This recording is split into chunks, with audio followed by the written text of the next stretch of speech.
감사합니다.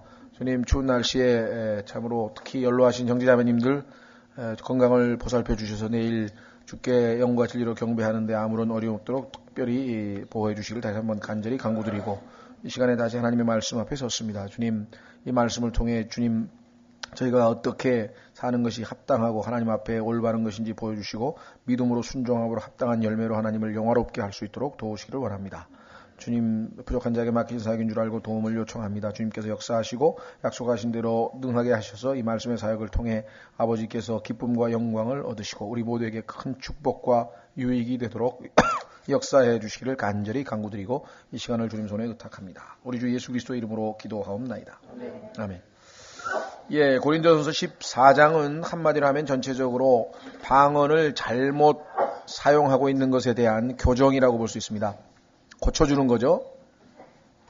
첫 번째 우선 1절에 보시면 아까 말씀을 이미 드렸습니다. 사랑을 따르고 영적 선물들을 사모하되 특별히 너희는 대언하기를 사모하라. 이왕 은사들을 하나님께 구하려면 대언하는 걸 사모하라. 왜 그러냐 보십시오. 3절에 나오는데요. 2절 알지 못하는 언어로 말하는 자는 너희는 지금 계속해서 그 소위 말하는 방언, 알지 못하는 언어. 성경에 보면 이 방언이라고 하는 단어는요. 몇 가지로 나와요. 예를 들면 알지 못하는 언어란 말도 나오고요. 새로운 언어. 마가복음 16장에 가면은 새 언어란 말을 씁니다.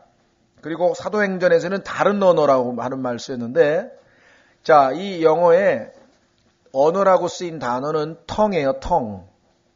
T-O-N-G-U이라고 하는 tongue이라고 하는 단어는 첫 번째 뜻이 뭐냐면 사람의 혀를 나타납니다. 혀.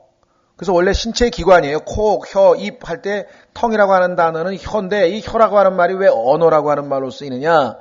여러분들이 아마 아시겠지만 이 세종대왕도 사람의 혀나 입 이런 모양을 이 말을 할 때 우리가 동원하는 여러 가지 기관들, 입과 그 다음에 혀와 그 다음에 이 목구멍 뭐 이런 것들, 이 다음에 이빨 이런 것을 모양을 따서 우리 그 지금 한글의 그 철자를 만드셨잖아요. 그게 다 입안에 있는 그 모양을 보고 만든 거거든요. 그 중에서도 가장 결정적으로 이 언어를 구사하는 데 있어서 핵심적인 역할을 하는 것은 혀입니다. 혀가 어떤 위치에 가 있느냐에 따라서 혀의 모양에 따라서 바람이 많이 들어가기도 적게 들어가기도 하고 비음이 나오기도 하고 또는 뭐 이 타음이 나오기도 하고 자음이 생기기도 하고 여러 가지 형태가 생긴다 이 말이에요.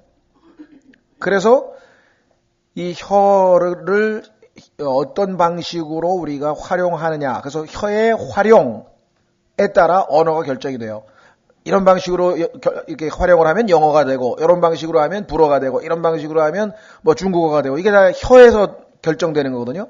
그래서 그 혀라고 하는 단어가 언어라고 하는 단어로 쓰이는 거예요. 그래서 모국어, 우리가 모국어 할 때 영어로 mother, 엄마, mother tongue. 그게 모국어라는 뜻이에요. 어머니 혀란 말에 직역을 하면.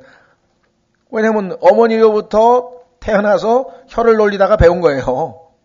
그러니까 여기서 지금 얘기하는 것은 분명하게 일반적으로 우리가 사용하는 외국어, 언어를 얘기하지 오늘날 소위 말하는 방언이라고 그래가지고 큰 똑같은 얘기 반복. 예수님께서 헛된 반복을 하지 말라고 했는데 소위 말하는 헛된 반복. 그것이 뭐 어떤 데로 가면 뭐 캐샬라 마샬라가 나오기도 하고 뭐 랄라또또가 나오기도 하고 뭐 디비디비디 이게 다 똑같은 얘기예요. 그러니까 뭐 이상한 이단 종교에 가도 다 이런 걸 해요. 왜? 이건 주문이거든요. 헛된 반복이고. 예수 그리스도와는 아무 상관없는 그런. 그러니까 여기서 얘기하는 타언어, 소위 말하는 방언이라고, 성경에 나오는 방언이라고 하는 것은 명백하게 나는 배운 적이 없어요. 내가 지금 방언의 은사를 가졌다는 뜻은 뭐냐면 말하는 사람은 전혀 배운 적이 없어서 모르는 언어인데 입에서 튀어나왔어. 성령께서 역사하셔서. 그런데 보니까 그 중에 그 나라, 그 외국어를 아는 모국 사람이 있는 거야. 예를 들면 사도행전 시절에 갑자기 사도들이 그것도 갈릴리 사람이고 유대 언어하고 당시에 이제 공용어였던 헬라어 두 개밖에 할 줄 몰라요. 근데 이 사람들이 갑자기 일어나가지고 뭐라고 하는데 딱 들어보니까 저기 마케도니아에서 온 사람이 오니까 자기 나라 말이다 이게. 저기 프랑스에 온 사람이 들어보니까 자기 나라 말이란 말이에요. 예를 들면. 야, 이거 어떻게 된 일이냐. 이 사람들은 배워본 적도 없는 말을 왜 하느냐. 그 성경 어디를 봐도 여기서 이 텅이라고 하는 것은 방언이라고 번역을 하니까 우리는 이 방언은 그러면 마치 지금 방언의 은사 받았다고 하는 사람들이 중얼대는 그런, 전혀 그게 아니에요. 그러니까 정말 한마디로 빗나가도 너무 많이 빗나갔어요. 성경하고는 아주 멀리 가버린 경우예요. 혹자, 예를 들면 어떤 사람이 한 번도 배운 적이 없는 이상한 외국어를 했다 손 치더라도 오늘날에는 하나님께서 그렇게 역사하실 이유가 전혀 없어요. 이제 성경을 통해서 우리가 확인해 보겠어요. 왜 방언, 치유, 그죠? 그 다음에 기적, 그 다음에 방언 통역, 이 네 가지 은사는 성경에서 이것은 사인 기프트라고 하는데 표적으로 주어진 은사예요. 표적은 유대인이 구하는 것이라고 성경에 써 있어요. 확인해 보겠습니다. 고린도전서 1장 22절.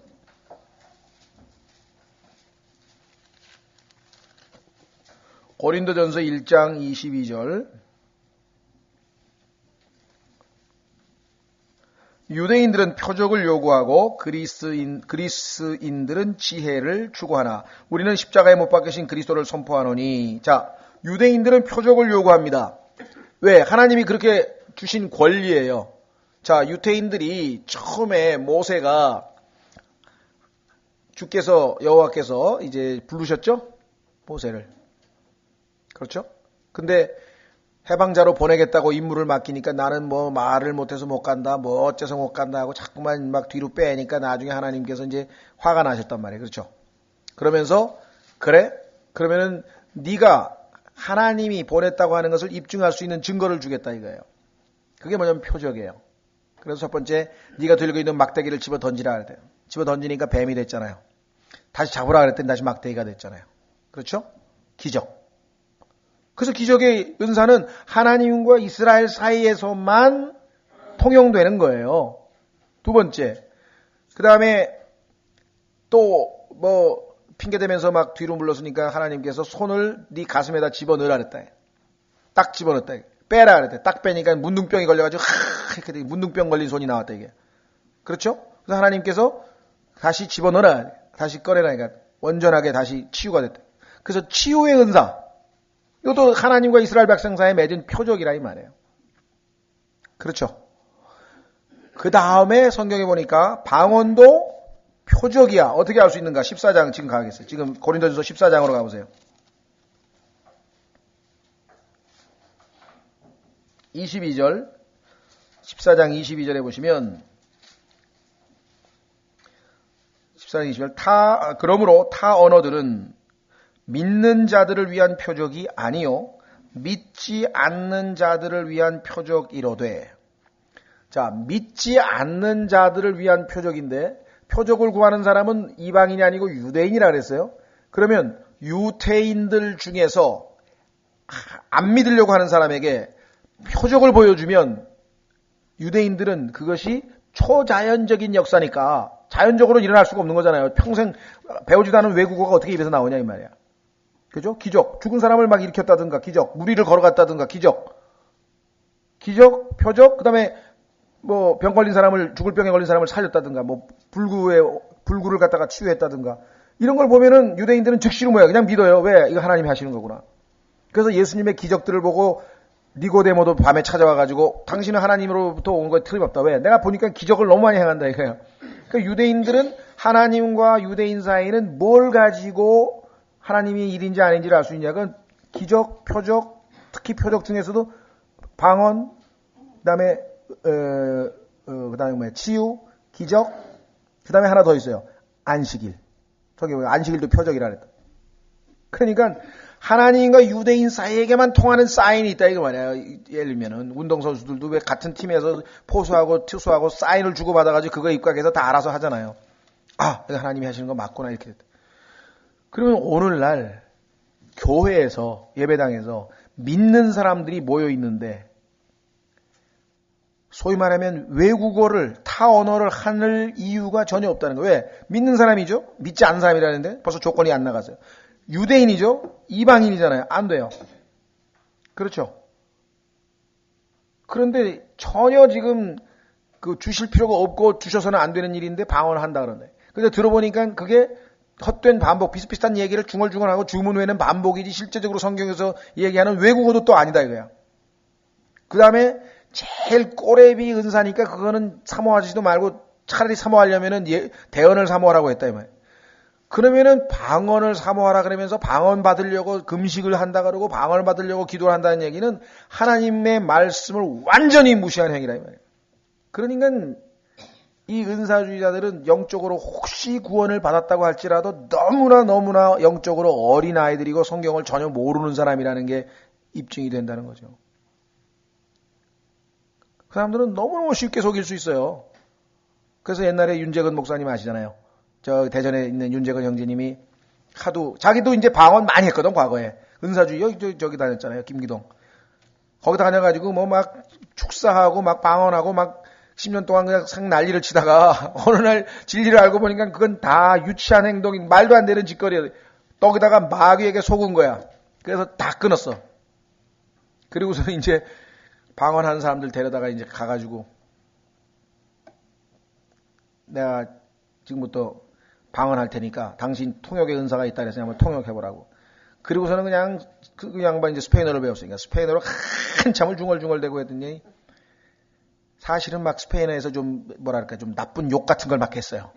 그런데 뭐 내가 너를 사랑하노라 내 종아 내가 너를 뭐 귀히 쓰겠노라. 통역이 완전히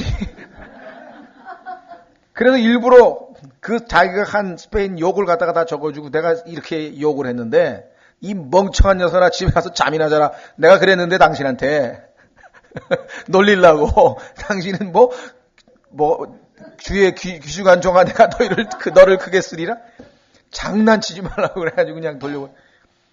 그러니까 참 뭐 어쩌다가 그럴 수도 있겠지만요. 이게 너무나 말이 안 되는 짓이에요. 오늘 보시면 그 방언 무슨 얘기 나온 사람 있으면 그냥 고린도전서 14장을 집에 가서 조용히 그냥 읽으면 다 알아. 자동으로 보세요. 우선 첫 번째 보세요. 이게 무슨 2번 2절 알지 못한 언어로 말하는 자는 사람들에게 말하지 아니하고 하나님께 말하나니. 그렇죠. 예를 들면요. 제가 지금 여기 한국 분들이 있는데 한국말로 안 하고 갑자기 내가 우즈베키스탄 언어로 띠립다박 얘기했대. 그러면 아무도 못 알아듣지 여기는. 그럼 하나님은 다 알아들으신다 이거야. 그 하나님께 지금 하는 거야. 그런데 아무도 그의 말을 이해하지 못하나 그가 영 안에서 신비들을 말하느니라. 그러니까 당시에 하나님께서 갑자기 전혀 외국어를 모르는 사람이 갑자기 외국어를 하게 되면은 사람들이 유대인들이 안 믿던 유대인들이 있다가 야 하나님이 역사하시는구나. 여기 하나님이 함께 하시는 곳이다. 이렇게 믿게 하기 위한 도구로 사용하신 것뿐이라고요. 근데 지금은 유대인도 없지 안 믿는 사람도 없지 교회 안에서 왜 방언을 하냐 이게야. 그리고 방언한 사람들을 얘기 들으면 전부 다 I feel so good. 기분이 너무 좋대. 누구 기분이? 자기 기분이. 자기 기분 좋으려고 방언하는 거예요. 방언 한 2시간 하면 그냥 시원한 게 뭐 속이 뭐 그런 거 하려면 만약에 그것도 엉터리지만 만약에 그게 진짜 방언이어서 하려면 어디 가서 알아야 돼요? 교회에서 모여 있을 때는 하지 말라 이거예요. 근데 교회에서 꼭 하려고 그런다고 집에 가서 하라 이게 2시간 하든 3시간 하든 아무도 없는 데서 하나님만 알아들으시니까. 근데 사실 그들이 하는 거는 여기 지금 나오지만요. 의미 없는 말이에요. 똑같은 반복이에요. 자 보세요. 3절 그러나 대언하는 자는 사람들에게 말하여 하나님에게 말하는 게 아니죠. 사람들에게 말하여 그들을 자 3가지입니다. 이게 엄청난 거예요. 세우며 믿음을 세워준다 이 말이에요. 믿음을 세워줘요.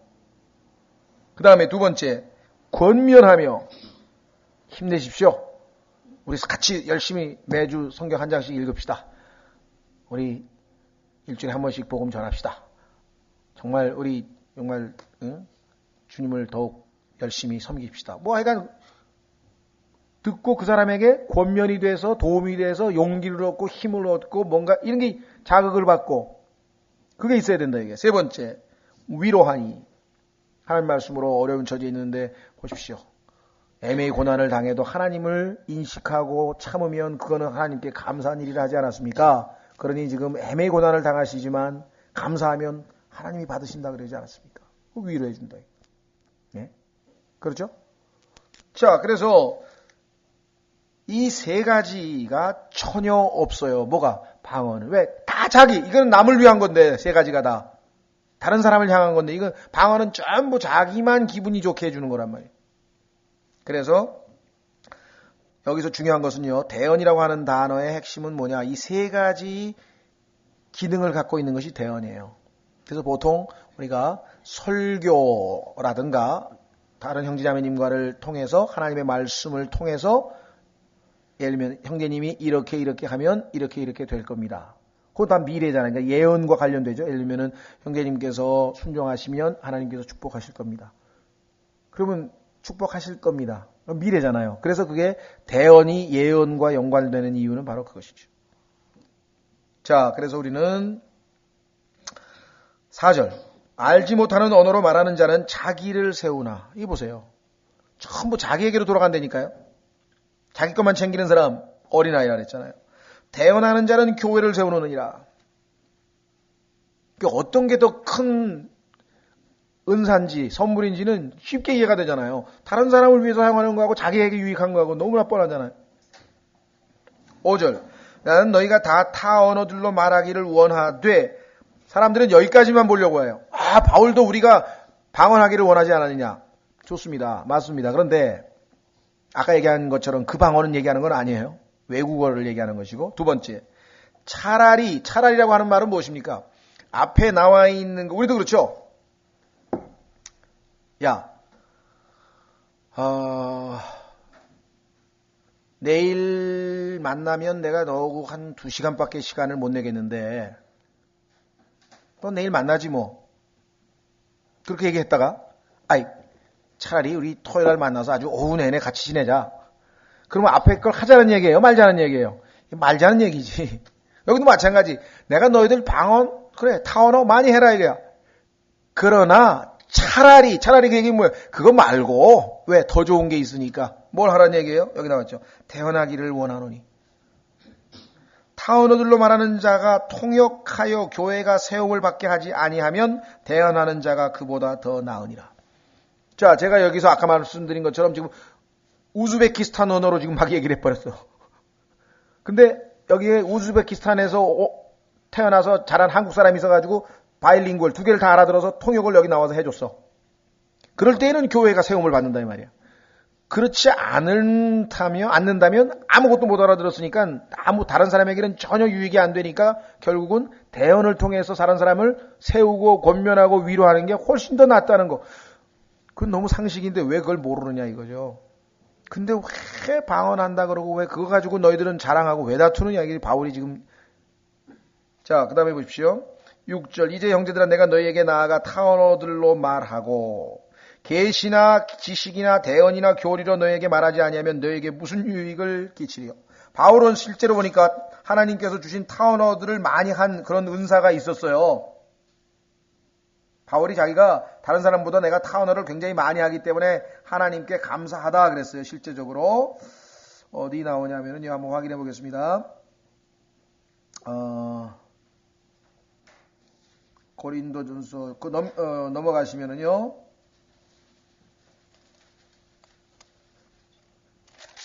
어디에 나오냐면은요. 예? 18절. 예, 그렇습니다. 18절을 보면 내가 너희 모두보다 타 언어들을 더 많이 말함으로 내 하나님께 감사하노라. 자, 그런데 와가지고 바울이 갑자기 얘기를 하는데 터키 말로 쫙 얘기를 해버려.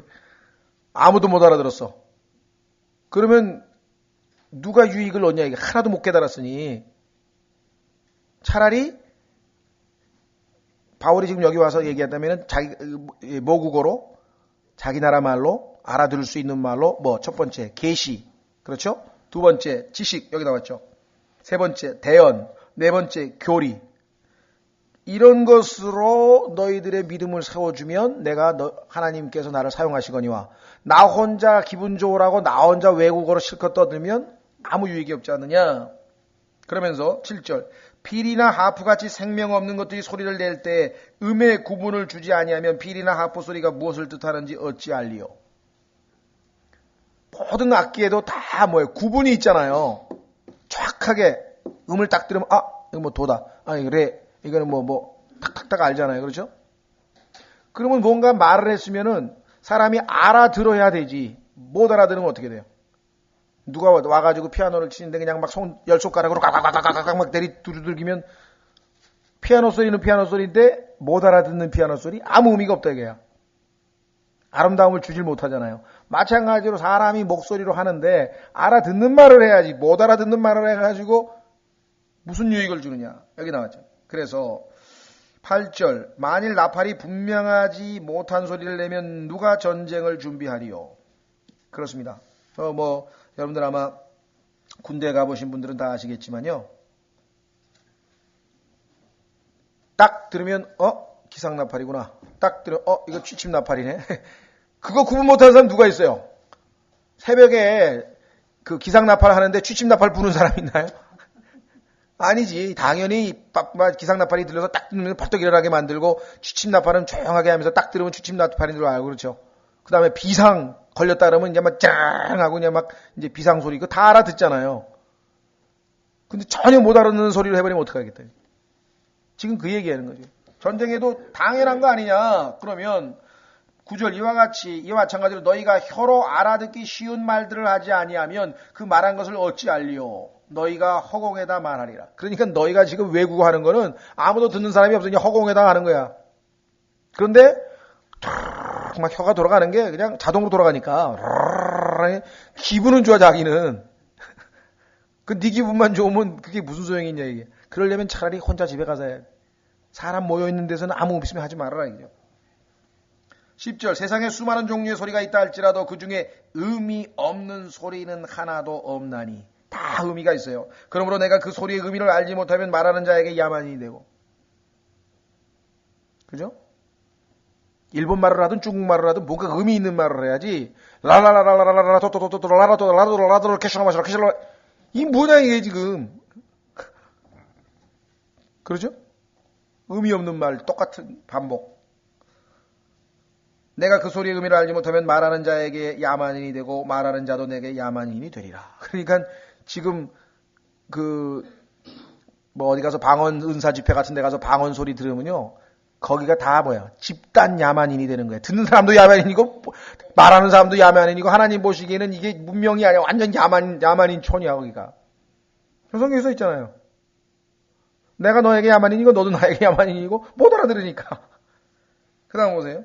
12절 이와 같이 너희도 영적 선물들의 열심이 있은즉 너희는 보니까 정말 영적 선물을 얻기 위해서 정말 관심이 많고 그런데 교회를 세우는 일에 뛰어나기를 구하라. 하나님께 진짜 은사를 달라 그래라. 이게 다른 사람의 믿음을 세우고 권면하고 위로할 수 있는 그러한 교회를 세우는 데 필요한 은사를 선물을 달라 그래야지 너 혼자 기분 내는 것 그거 의미 없다 이거. 예? 보세요. 13절 그러므로 알지 못하는 언어로 말하는 자는 통역할 수 있도록 기도할지니.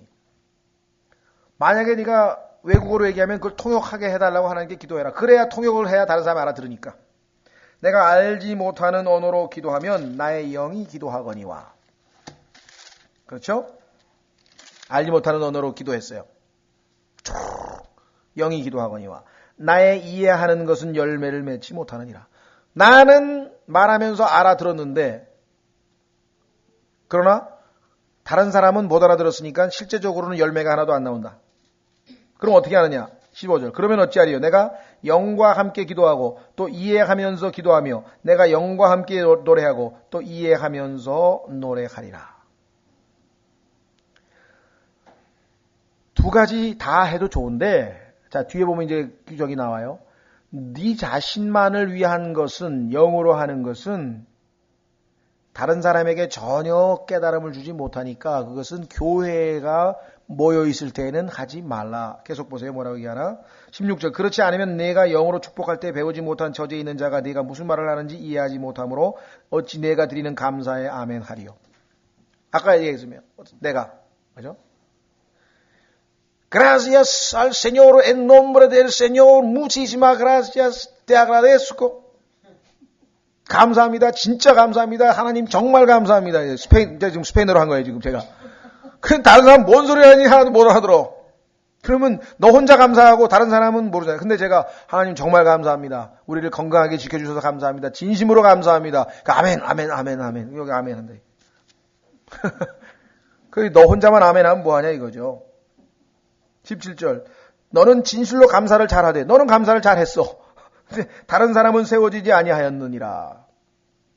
내가 너희 모두보다 타운 얻을 더 많이 말이함으로 내 하나님께 감사하노라. 그러나 진짜 중요한 건 뭐냐? 19절. 그러나 교회에서는 나 혼자 있을 때는 내가 혼자서 막 외국어를 하면은 막 그냥 너무너무 황홀경에 빠지기도 하고 기분도 좋다 이거야. 문제는 교회에서는 내가 알지 못하는 언어로 만마디 말을 하느니, 만마디 하려면 얼마 걸릴까요? 한 30분 걸릴까요? 하여간 제가 지금부터 막 스페인어로 한 30분 떠들었어요. 하나도 못 알아들었어요, 여러분들이. 꽝이다 이거야. 그런데 5마디 했어. 그죠? 주를 사랑합니다. 주님 사랑합니다. 하고 내가 신앙 고백을 했어요. 그럼 여러분들에게도 마음에 감동이 온다. 맞아. 나도 주님을 사랑해야지. 하던가 뭐가 있을 거 아니야. 그러니까 5마디 한 것이 10,000마디보다 더 낫다 그랬어요. 그런데 왜 자꾸만 방언 이해가 안 간다는 거지. 여러분 지금 생각해 보세요. 제가 여기다가 이 앞에다가 10,000원짜리하고 5,000원짜리하고 1,000원짜리하고 500원짜리하고 100원짜리하고 동전하고 10,000원짜리 하여간 10,000원짜리부터 100원짜리까지 쫙 놔뒀어요. 그게 와서 집으라 그랬는데 와가지고 100원짜리 동전 집었다.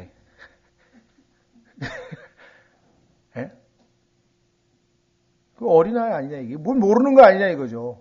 당연히 10,000원짜리 집어야지. 그러면 하나님께서 아까 말씀드린 것처럼 제일 중요한 그 사도, 대언자, 그죠? 그 다음에 교사. 이렇게 쭉 은사를 주면서 맨 꼬리에다가 타언어를 말하는 능력. 딱 이렇게 되는데, 와가지고 이걸 달래는 거야, 이걸 달라고 지금. 그 참 이상한 사람들이죠?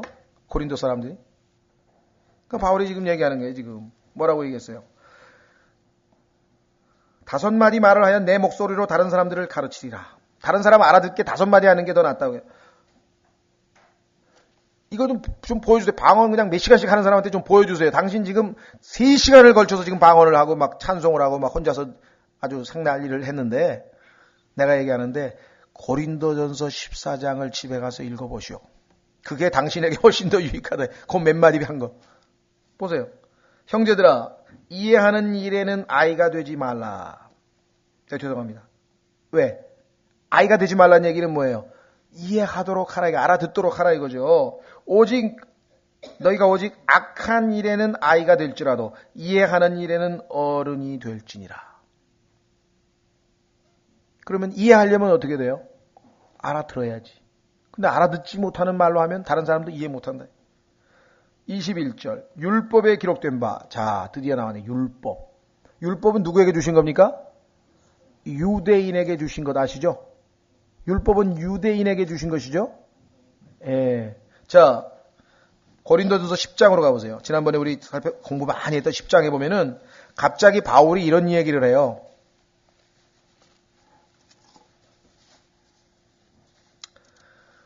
또한 형제들아, 나는 이것을 너희가 모르기를 원치 아니하노니 곧 우리 조상들이 다 구름 아래에 있고 모두 바다를 지나가며 모두가 구름과 바다 속에서 모세에게로 침례를 받고. 갑자기 바울이 얘기하다가 우리 조상이란 말을 써서 우리 조상. 예? 왜 그랬을까요? 이 당시 고린도 교회 안에는 상당히 많은 유대인 형제들이 있었어요. 그래서 조상에 대해서 얘기해도 다 알아듣는 사람이 많이 있었다 이거죠. 무슨 말 이해가 되겠죠? 그래서 지금 율법 얘기를 또 꺼내는 거야. 너희도 율법 잘 알잖아. 유대인이지 너희들. 너희들 상당수가 옛날에 유대인이었잖아. 그럼 율법을 잘 알고 있잖아. 근데 그 율법에 뭐라고 얘기했냐 이거야. 방언에 대해서 하나님께서 말씀하시기를 이렇게. 자, 그래서 뭐라고 얘기했나 한번 확인해 보겠습니다. 내가 다른 언어들과 다른 입술들을 가진 사람들을 써서 이 백성에게 말하리라. 그러면 이 백성이 깜짝 놀라가지고 너는 우리나라 말을 배워주지 않은 사람이 어떻게 우리나라 말을 하느냐. 그래가지고 놀래가지고 이 백성들이 외국어를 하는 그 능력을 보고 그러나 이 모든 것에도 불구하고 그들이 내 말을 듣지 아니하리라 주가 말하노라 하였으니. 그렇게 표적을 줬는데도 안 믿어. 표적을 주면 믿어야 되죠, 원래는. 그 다음 보세요. 22절. 타 언어들은 믿는 자들을 위한 표적이 아니요 믿지 않는 자들을 위한 표적이로되 대언은 믿지 않는 자들을 위한 것이 아니요 믿는 자들을 위한 것이니라. 그러니까 그 믿는 자들을 어떻게 해요? 아까 세 가지 세워주고 권면하고 위로하기 위해서 하나님께서 대언을 하신다. 그렇죠? 우리가 얘기할 때 그 미래적 예언들, 예를 들면은 비록 우리가 지금은 고난을 당하고 있지만 그러나 주께서 오시면 우리는 그분과 함께 다스리게 될 것입니다. 그러면은 고난 당하는 사람들이 얼마나 위로가 되겠어요? 그래. 비록 우리는 지금 고난을 당하고 있어. 그러나 주님이 오실 때에는 영광스러운 몸으로 변화되어서 그분과 함께 다스리게 될 거야. 그 소망 가운데 내가 믿음의 소망의 인내로 이겨내야지. 이렇게 될 거 아니에요. 그렇죠? 그 대언이라고 하는 것은 여기 나와 있는 것처럼 믿는 자들을 위한 것이다.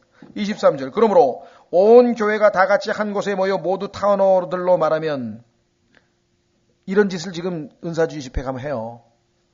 목사서부터 시작하냐? 거기 있는 사람들이 전부 다 막 전부 방언으로 하는 거야. 방언으로 막 찬송도 하고요.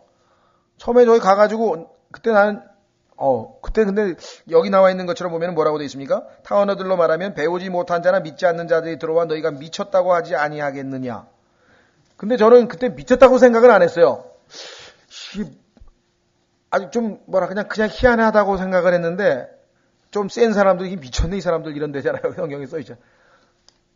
당시에 저도 구원을 못 받았는데 YWCA 지금도 할 거예요 아마. YWCA 그 명동에 있는 거기 강당에 가면은 화요 모임이라 그래가지고 예수 전도단이라고 하는 그 단체에서 하는 데가 있어요. 집회를 해요. 근데 그 은사주의 단체 이 단체가. 그래가지고 지금도 이름이 로스인데 로스 목사라고 하는 사람 막 방언으로 설교하다가 방언으로 갑자기 막 찬송을 막 부르고 난리가. 야 이게 뭔가 했더니 갑자기 막 다 같이 또 방언으로 찬송을 하고 막. 그 무슨 천주교에서 옛날에 그 뭐랄까 이게 중세시대 그레고리안 찬트에서 뭐 그런 것 같아요. 뭔 소린가 못 알아들었죠 당연히. 여기 나와 있잖아요. 여기 있는 사람들은 즉각적으로 이게 다 미쳤네 이 사람들. 이거 써 있어요. 미쳤다고 하지 아니하겠느냐. 그러나 모두가 대언을 하면 믿지 않는 자나 배우지 못한 자가 들어와서 모든 사람으로 말미암아 죄를 깨달으며 모든 사람에게 판단을 받고 대언을 하는 거예요. 만약에 우리가 아담으로부터 물려받은 그 죄를 예수 그리스도께서 십자가에서 다 대속하시고 도말하셨는데 여전히 죄 가운데 거한다면 우리는 주님을 만나는 그 그리스도의 심판석에서 아무런 상급 없이 그저 겨우 불 가운데에서 구원받게 될 것입니다. 여러분! 하고 그렇게 했어요, 대화는. 옆에 있던 사람 가만히 있다가 심판? 가만히 있어봐. 뭐라고? 듣고. 그러니까 전혀 모르던 사람들도 그 대언을 통해서 집회 가운데에서 들은 말씀을 통해서 어떻게 된다고요? 죄를 깨달으며. 보통 믿지 않고 하는 모든 것이 죄입니다. 불의한 모든 것이 죄입니다. 그렇게 내가 얘기를 했어요. 그러면서 형제자매들에게 내가 권면을 했어요. 그 말씀을 듣고 나는 살인하고 도둑질하고 이런 게 죄인 줄 알았더니 믿음 없이 행한 모든 게 죄라고? 불의한 것, 옳지 않은 모든 게 다 죄라고?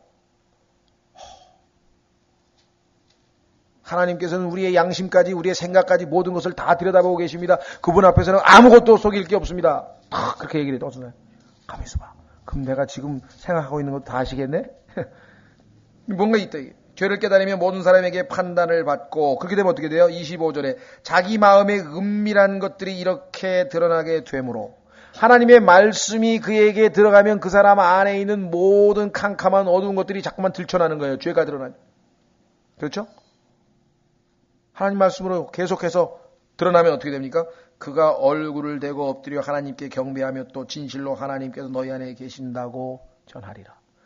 알아듣는 말을 하면 그 하나님의 말씀이 그 믿지 않은 사람에게 역사해서 그 사람이 하나님이 임재를 깨닫게 되고 하나님께서 계신 곳이라고 이렇게 인정하게 될 거 아니냐. 그런데 그냥 전체가 뭐 100여 명이 모여가지고 전부 중얼대고 왜곡을 해가지고 다 해버리면 이 사람들이 미쳤다고밖에 더 얘기하겠지 않겠느냐. 그 얘기예요. 그렇죠? 26절. 형제들아 그런즉 어찌하리요? 그럼 어떻게 해야 되겠느냐? 너희가 다 같이 모일 때, 자 중요합니다. 모임입니다. 모일 때 너희 각 사람에게 찬송시도 있고 교리도 있으며 타 언어도 있고 계시도 있으며 통역도 있나니. 그렇죠? 교회 안에서는 다양하게 다 합니다. 기도도 하는 사람이 있고 송 리더로 노래 인도하는 사람도 있고 간증하는 사람도 있고 그렇죠? 다양하게 여러 가지 하나님께서 주신 것들을 발휘해서 하지만 목적은 뭐냐 이게야. 내가요 어제 제가 간증하겠습니다. 제가 어제 그냥 너무너무 피곤했는데 그러나 내가 주님을 위해서 주님을 섬겨야지. 그리고 공원으로 나가가지고요 열심히 전도해가지고 몇 명을 했는데 그들이 다 예수님 다 영접하고 구원받고 그래서 정말 기분이 좋았습니다. 하면서 막 그러니까 간증을 통해서 불쌍한 혼을 향한 불쌍한 마음을 하나님이 주셔서 정말 내가 내 자신을 부인하고 순종을 했더니 하나님께서 이렇게 역사하셔서 하나님 얘기를 하고 주님 얘기를 해야 되는데 전부 자기 얘기를 하는 거예요. 자기 중심적으로 자기가 내가 막 예? 그러면 여기 뭐예요? 모든 것을 남을 세우기 위하여 할지니라. 그래서 우리가 때로는 간증하는 것이 그렇게 유익하지 않다고 하는 이유 중에 하나는 간증을 하다 보면은 자기 자랑을 잘못하면 할 수도 있는 거죠. 자기가 뭘 한 것처럼 될 수도 있는 거고 실제로 그런 간증들이 많아요. 저희 교회는 그런 간증 별로 거의 못 들어봤는데 간증을 전문적으로 하는 사람이 있어요. 간증 강사. 돈 받고 어디 가면은 어느 교회 초청 가서 간증 2시간 해주고 돈 받아. 옛날에 한 분이 자기 교회에 상당히 유명한 사람이 하나 있어요. 그래서 좀 이렇게 간증을 많이 하러 다니는 사람. 그래서 자기도 은혜가 자기 교회 형제자매들에게 은혜가 될까 싶어 자기가 교섭을 해가지고 그 사람을 초청을 해가지고 간증을 시켰는데 알고 보니까 간증 장사를 하는 거야. 막 나중에는 막 그냥 뭐 꾸미기도 하고 막 그래서 자기가 그 사람 초청한 장본인이 자기였기 때문에 하나님께 회개했다고. 그러니까 뭐 기도도 마찬가지고 뭐 찬송도 마찬가지고 탁 나와가지고 뭐 나 멋지게 노래 불러가지고 야 노래 잘한다. 그거 지금 인정받으려고 찬송하는 거 아니잖아요. 모든 게 다 뭐야. 정말 간절한 마음으로 그 가사 하나하나가 다 마음에 전달이 돼가지고 사람들에게 왜 하나님 말씀 전하기 전에 왜 찬송을 합니까? 여기 지금 노래한다고 나와 있죠. 보세요. 15절에 보시면 노래하고 기도한다 그랬죠. 우리가 찬송을 하면요, 그 찬송가의 가사를 통해서 하나님께서 우리에게 다가오시는 거예요. 옛날에 구약 시대에는요, 이 제사장이 하는 일이 뭐냐면, 제사장은 하나님과 사람과의 중재자잖아요. 그래서 하나님을 사람들에게 데려오고, 그 다음에 사람을 하나님께로 데려가고, 그 역할을 하는 게 제사장이에요. 두 번째 역할은 항상 이것은 깨끗한 것이다. 이것은 더러운 것이다. 정하고 부정하고 그걸 항상 판단해 주는 것이 제사장의 역할이거든요. 마찬가지예요, 우리도. 하나님 말씀을 증거해서 여러분들이 그러니까 깨끗하고 부정한 것을 분별할 수 있는 그러한 능력을 갖추기 전에 우리가 찬송을 하면은 하나님께서 우리에게 가까이 다가오신 기도를 통해서 우리가 하나님께 더 가까이 간단 말이에요. 그래서 찬송과 기도를 통해서 내가 일주일 동안 내가 뭐 머릿속에 복잡하게 생각했던 모든 문제들, 그 다음에 누구 미워했던 거, 뭐 하여간 이런 소위 말하면 하나님과 상관없이 얽히고 설켰던 이런 모든 것들이 걸러져 나가버리는 거예요. 그래서 영적 상태가 하나님의 말씀을 들을 수 있는 준비 단계가 되잖아요. 그렇죠? 그래서 찬송하고 기도하고 그 다음에 이제 말씀을 하는 거예요. 그러면 그 말씀을 통해서 이건 내가 틀렸구나. 이건 깨끗이 못한, 옳지 못한 일을 내가 했구나. 이건 고쳐야 되겠구나. 분별할 수 있다. 그죠? 자, 그래서 여기 나와 있는 것처럼 세워줘야 돼. 남을 세우기 위해서 해야지. 27절. 그래서 만약에 너희 가운데 하나님께서 방언에 소위 말하면 은사를 줬다고 치자. 그래서 외국어를 할 수 있는 사람이 있어서 아주 신비한 외국어들을 쫙 했다고 치자. 그러면 어떻게 하느냐 이게? 예? 어떻게 하느냐? 만일 어떤 사람이 알지 못하는 언어로 말하거든 2사람이나 많아야 3사람이 순서되라 하고. 그런데 막 수백 명이 그냥 와라라라 난리법석이 지금. 성경에는 맥시멈으로 3까지만 하는 거예요. 한 사람이 나와서 그것도 순서대로 한 사람이 나와서 여기 지금 나왔는데 일본어로 도라라락 했다. 그럼 또 사람이 그 다음에 중국어로 하고 이 사람은 또 인도어로 하고 예를 들면 그 다음에 어떻게 해야 돼요? 한 사람은 통역할 것이요. 만일 통역하는 자가 없으면 그런 교회 안에서 어떻게 하라고요? 잠잠하고 자기와 하나님께 말할 것이니라. 집에 가서 조용히 혼자 하라 이 말이에요. 그 다음 대언자들은 2사람이나 3사람이 말하고 다른 사람은 판단할 것이요. 딱 들어보고 판단하고 만일 곁에 있는 다른 사람에게 어떤 것이 계시되면 먼저 하던 사람은 잠잠할지니 모든 사람이 다 배우고 위로받게 하기 위하여 너희가 다 한 사람씩 대언해야 하느니라. 우리가 지금은 편의상 한 번 집회에 한 사람만 집중적으로 대언을 하지만 특별 집회 같은 경우에는 여러 사람이 할 수 있습니다. 보통 소위 말하는 강사가 한 서너 명이 돼서 한 사람이 와서 대언하고, 말씀 전하고, 그 다음 사람이 또 말씀 전하고, 이렇게 집회할 수도 있어요. 목적은 뭐냐? 여기 나와 있는 것처럼 배우게 해준다 이거예요.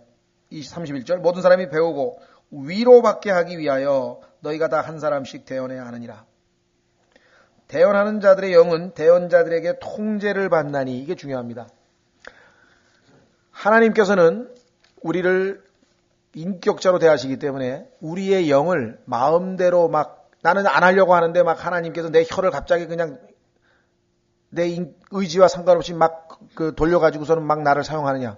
그렇지 않다. 이게. 언제든지 통제가 가능해요. 내가 지금 다른 사람이 하니까 내가 하지 말아야 되겠구나. 딱 의지로 통제를 할 수 있어요.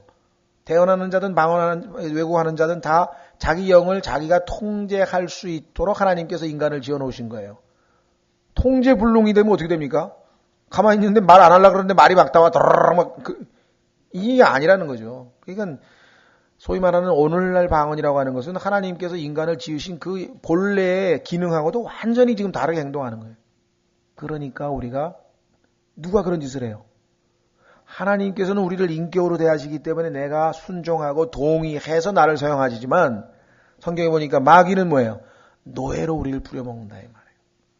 그래서 우리가 우리의 의지를 사용하지 않고 수동적인 상태가 돼가지고 예를 들면은 빈들의 마른 풀 같이 한 시간 불러보세요. 빈들의 마른 그냥 한 시간 내내 그거 부르면 나중에는 정신이 몽롱해지는 거야. 그러면 옆에 있던 악한 영이 샥 들어와가지고 혀를 잡아가지고 휙 돌려버리면 그냥 나오는 거예요. 그냥 그게. 그게 지금 악한 영에게 속고 있는 것인데 그래서 하나님이 주는 은사로 알고 있으니 이게 지금 어떻게 된 세상입니까? 네? 하나님은 절대로 여기 얘기한 것처럼 우리를 비인격적으로 우리가 원치 않는 것을 강제로 하시는 법이 없는 법이에요. 근데 방언하는 사람들한테 한번 물어보세요. 한결같이 갑자기 나도 모르게 혀가 돌아가는데요. 그건 하나님이 하시는 게 아니야. 하나님은 갑자기 나도 모르게 혀가 돌아가게 하시지 않아요. 네가 원하느냐? 예, 순종하겠습니다. 그러면 우리의 동의를 받아서 하나님께서 혀를 돌리시든 하시든 뭘 하시든지 절대로 그렇게 하시는 분이 아니라는 거예요. 그러니까 방언은 하나님의 성품과 속성에도 전혀 안 맞아. 왜? 원치도 않았는데 갑자기 막 돌아가 버렸으니까. 그렇죠? 그래서 33절 성도들의 모든 교회에서처럼 하나님은 혼란의 창시자가 아니요 화평의 창시자시니라. 저는요. 초창기에 제가 구원받은 교회가 하루아침에 갑자기 그냥 은사주의로 돌변을 했어요.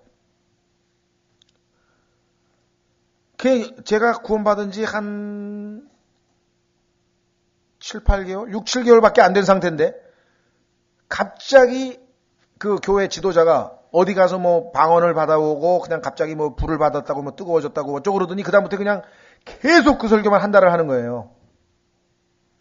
그러니까 교회가 망가지기 전에 순식간에 무너지는데, 그 전까지 굉장히 건전한 교회였거든요. 복음을 아주 잘 전하고. 그래서 은사주의가 이 마지막 시대의 미혹이라는 게 이게 무서운 거예요. 그렇게 건전하고 잘 나가던 교회가 그 목회자 한 사람이 무슨 이상한 체험을 해가지고 헷가닥 해버리니까 전부 다 그렇게 돼버리니까. 그래서 갑자기 막 등을 두드리고 막 뭐 난리가 나서 버린다. 그래서 제가 한 달 동안 제가 아주 그냥 너무 힘들었어요. 갑자기 여기서도 방언하고 저기서 방언하고 막 저기서 뭐 소리 지르고 막 뭐 마귀를 쫓아내니 귀신을 쫓아내냐고 막 온통 이제 질서정연하게 말씀을 쫙 듣던 그런 분위기가 여기 나오니까 막 혼란으로 막 난리법석이 나버렸는데, 뛰어다니는 사람, 등짝을 두드리는 사람, 막 고래고래 소리를 지르는 사람, 뭐 아멘하나 할렐루야 하는 사람, 막 이게 완전히 막 무질서가 그냥. 그래서 내가 그래서 이상하네. 혼란의 창시자가 아니라 그랬는데 왜 이렇게 혼란스럽냐 이게. 은사 집회만 하면 이렇게 혼란스러워요. 이건 아무리 봐도 이건 하나님하고 연관이 돼 있는 게 아닌 것 같다고 내가 판단한 게 이 구절이었어요. 두 번째는요, 고린도전서 12장으로 가보세요. 이 구절도 역시 저에게 더 이상 나는 방언은 달라고 기도 안 하겠다. 하도 그걸 기도하라 그래가지고 기도를 많이 했거든요. 한 달 내내 기도해도 안 주시는 거야. 한 달 내내 기도해도. 그런데 뭐라 그런 줄 아세요? 죄를 다 토설하지 않아서 아직 성령이 임하지 않는 거라고. 그렇게 얘기해요. 그러면 맞고 죄책감만 생겨. 왜? 다른 사람들은 죄를 다 토설했으니까 성령은 깨끗한 집에만 들어가기 때문에 죄가 다 자백되고 토설되고 깨끗하게 청소된 집은 성령이 들어갔는데, 사실은 그게 비워가지고 더 많은 마귀들을 데리고 들어간 거지 사실은. 근데 그 당시 모르니까 다른 사람은 들어갔는데, 아직도 다 토설치 않고 아직도 정결치 못한 사람들이 성령을 못 받아가지고 방언을 못 한다고. 그러니 한 달 내내 얼마나 정죄감이 있어요. 근데 한 달에서 끝났으니까 난 다행인데요. 10년, 20년을 그런 사람이 있으니 지금도 신앙생활 잘하고 계십니까? 아직도 방언 못 받았어요. 난 15년째인데요. 얼마나 다행이에요 그 사람. 근데 그 다행인지도 몰라 자기는 지금. 보세요. 12장 11절. 12장 11절. 이 모든 것은 같은 한 성령께서 행하사. 이 모든 게 뭐냐면 지금 8절서부터 나온 거예요. 어떤 사람에게는 성령을 통하여 지혜의 말씀을, 다른 사람에게는 성령을 통하여 지식의 말씀을, 다른 사람에게는 성령을 통하여 믿음을, 다른 사람에게는 성령을 통하여 쭉쭉쭉 은사가 나와요. 근데 맨 끝에 다른 사람에게는 타 언어를 통역함을 주셨으나 이 모든 것은 같은 한 성령께서 행하사. 그 다음에 뭐라 했습니까? 자신의 뜻대로 각 사람에게 개별적으로 나누어 주시는 것이니라.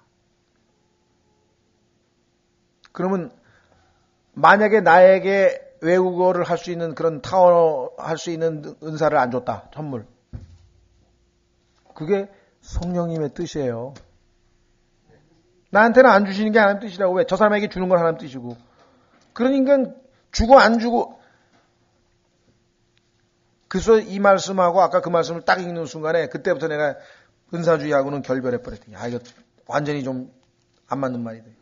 제일 제 마음에 힘들었던 게 한 달 내내 집회를 하는데 막 정신이 사나워서 막 고래고래 소리를 지르질 않아, 막 뛰어다니질 않아, 막 울지를 않나, 막 괴성을 지르질 않나.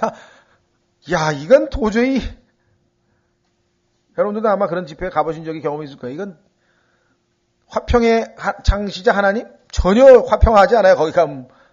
네? 보세요. 34절. 더군다나 너희의 여자들은 교회 안에서 잠잠할지니. 근데 방언을 여자들이 더 많이 한다고 지금.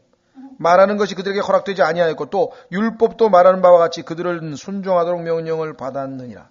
만일 여자들이 무엇을 배우려거든 집에서 자기 남편에게 물을지니 여자들이 교회에서 말하는 것은 수치스러운 일이니라. 수치스러운 일이라 그랬는데 최자실 목사는 여기 앉아서 막 설교를 한다고. 요즘에 좀 뜨는 여자 목사 뭐더라 이름이 김향재인가요? 하여간 어디서 강남 어디서 막 뜬다고 막 그래요. 제가 그분이 한 얘기 중에는 맞는 말이 많고 훌륭한 말이 많아. 왜? 하나님께서는요 당나귀를 써서도 이야기하셔요. 당나귀를 사용하셔도 올바른 일 다 하셔요. 쓰임 받는 건 하나님이 손에 한 번에 다 써요. 그래 본인은 뭐냐 이게 본인은 지금 수치스러운 일을 하고 있는 거예요. 하나님 앞에 하나님 말씀을 묵살하는 일을 하는 거잖아요. 그렇잖아요. 그래도 그 사람을 통해서 하나님께서 얼마나 많은 사람을 구원하셨는데요. 하셨죠. 그걸 탓하는 그건 하나님이 하신 거지. 하나님은 나귀를 통해 그 사람 안 하고 강아지를 통해서도 복음 전하실 수 있어. 하시려면 하나님 얼마든지 할 수 있어. 문제는 그 당사자가 지금 본인은 지금 하나님을 잘 섬기고 있다고 그렇게 생각할 거 아니에요. 하나님은 이게 수치스러운 일.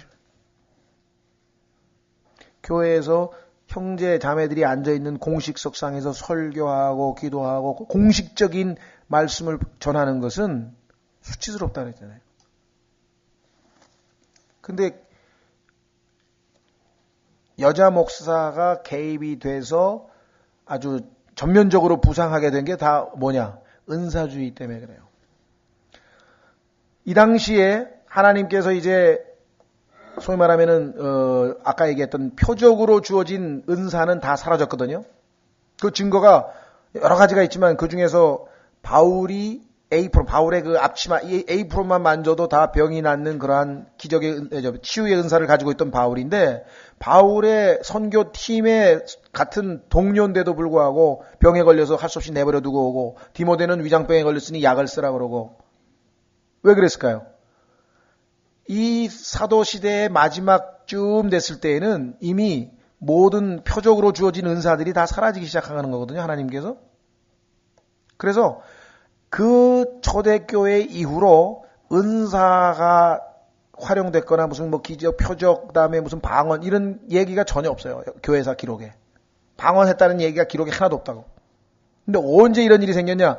라오디게아 교회 시대가 시작이 되면서 1900년도에 미국 LA의 아주사 스트리트 미션이라고 하는 데서부터 시작이 됐고 1920년대 30년대를 거쳐가지고 소위 말하는 요즘에 Full Gospel 순복음 실업인회라고 하는 데서부터 시작해가지고 그 다음에 그때부터 뭐 에이미 맥피어슨이라든가 캐서린 쿨만이라든가 전부 여자 목사들이 나서가지고 전부 이 은사주의를 퍼뜨려서 방언 운동이 퍼진 거예요.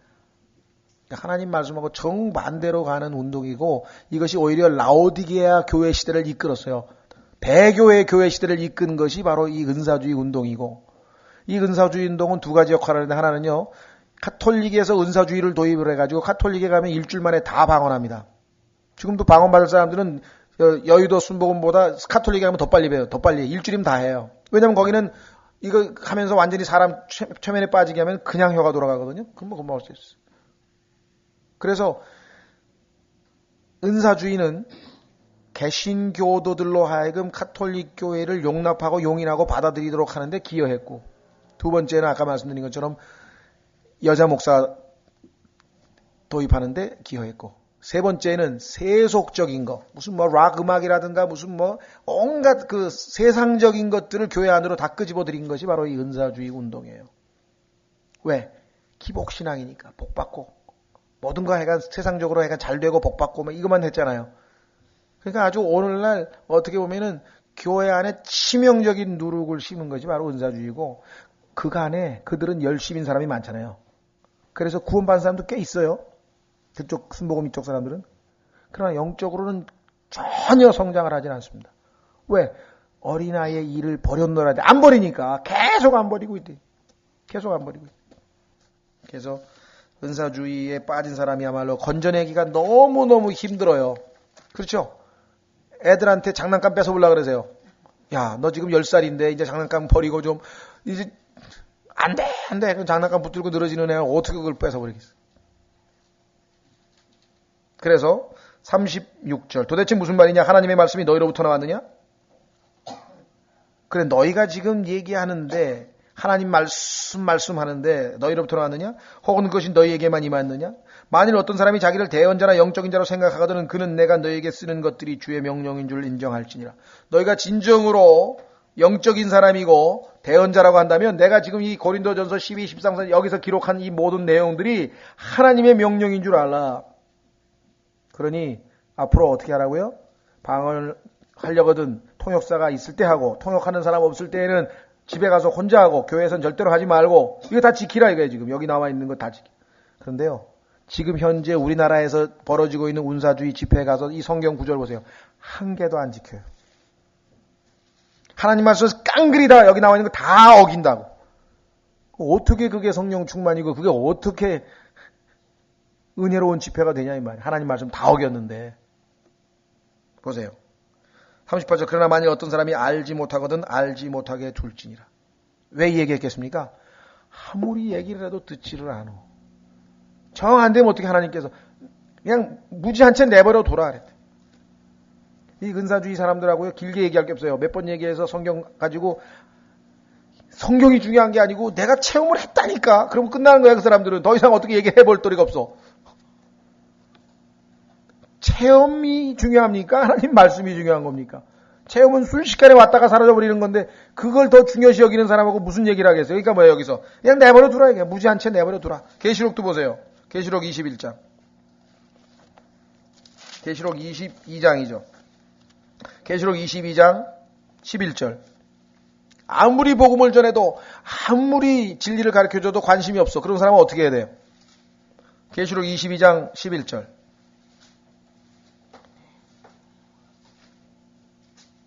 할 수 없어요. 어떻게 해야 돼 나중에는. 불의한 자는 그대로 불의하게 두고 더러운 자는 그대로 더럽게 두며 의로운 자는 그대로 의롭게 두고 거룩한 자는 그대로 거룩하게 둘지니라. 어쩔 수 없어. 그렇죠? 자, 마무리 짓겠습니다.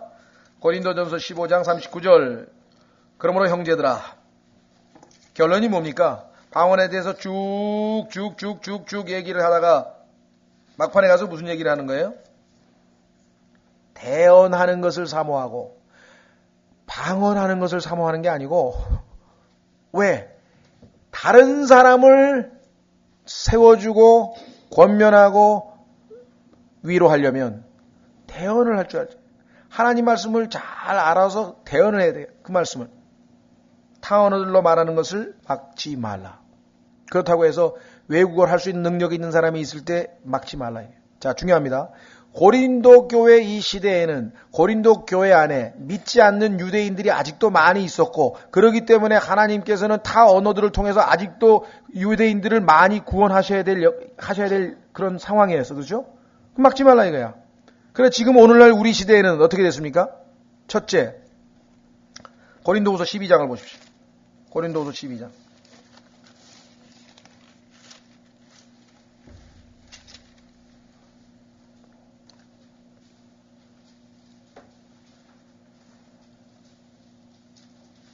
고린도후서 12장 12절.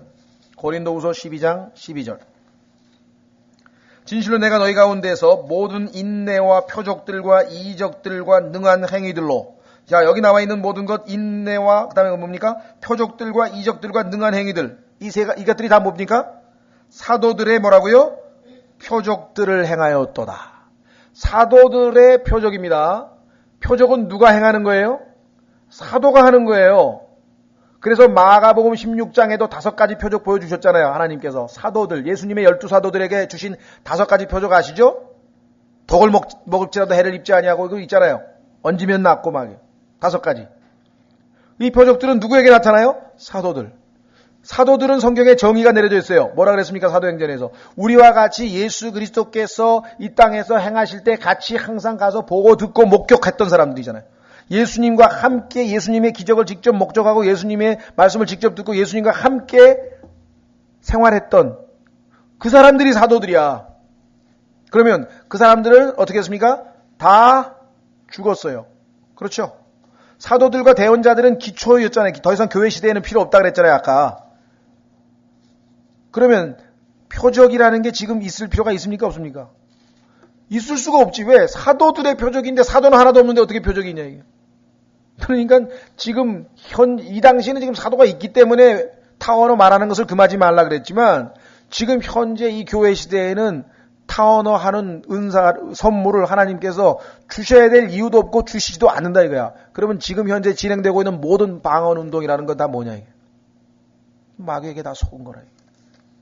하나님의 말씀을 예수님께서 마태복음 24장에 뭐라고 말씀하셨어요? 제자들이 마지막 때에 대해서 질문하니까 첫 번째 마지막 때는 하고 설명한 게 아니에요. 예수님께서 첫 번째 얘기한 게 뭐야?